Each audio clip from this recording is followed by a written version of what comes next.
إلى قاعة العلاج.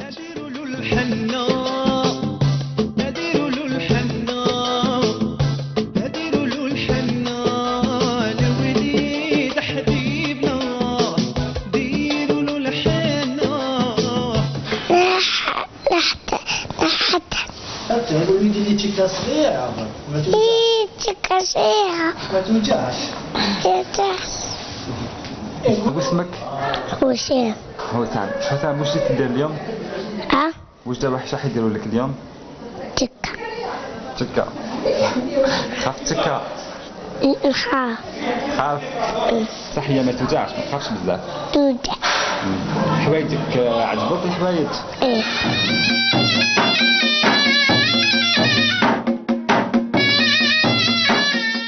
يصادف أن تقوم إحدى المرافقات بالتخفيف من روع الطفل من خلال تحضيره نفسيا بكلام هادئ ولطيف. إلي جونتي نديه يشوف لي كلون يا أخي أنيس يا أخي قول له يوجع فيك طبيب قول له ماشي يوجع فيا هضر معاه قول له ماشي يوجع فيا طبيب قول له زاد شوية اهدر مع أنس أو يوجع فيك طبيب اهدر معاه قول له ما وجعنيش. على الرغم من تصاعد نوتات الصراخ عند الأطفال إلا أن الجراح يبقى مركزا تجنبا لأي خطأ أثناء العملية.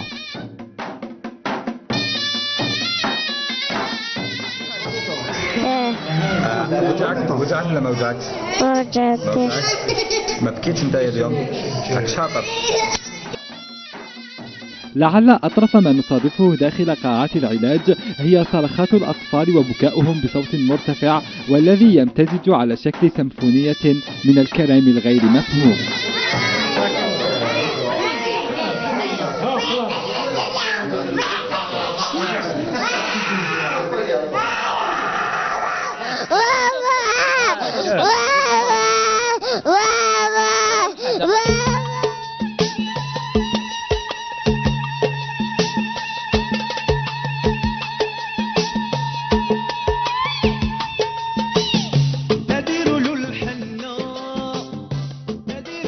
لطالما اعتبر الختان في المجتمعات الإسلامية حدثا بارزا في حياة الطفل تتأهب له كل العائلة كالعرس البهيج.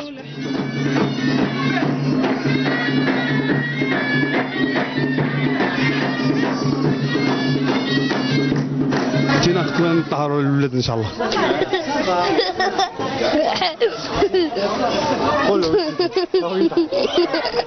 ختنا وفرحان. هذا هو الولاني ان شاء الله.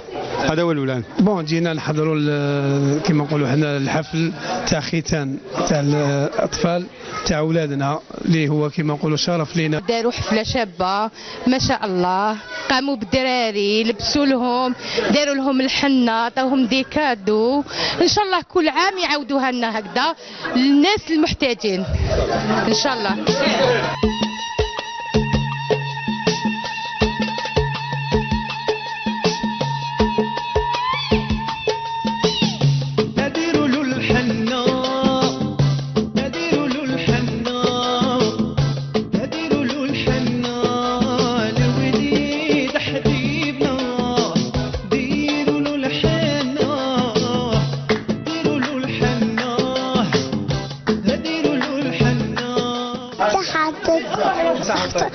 صحتكم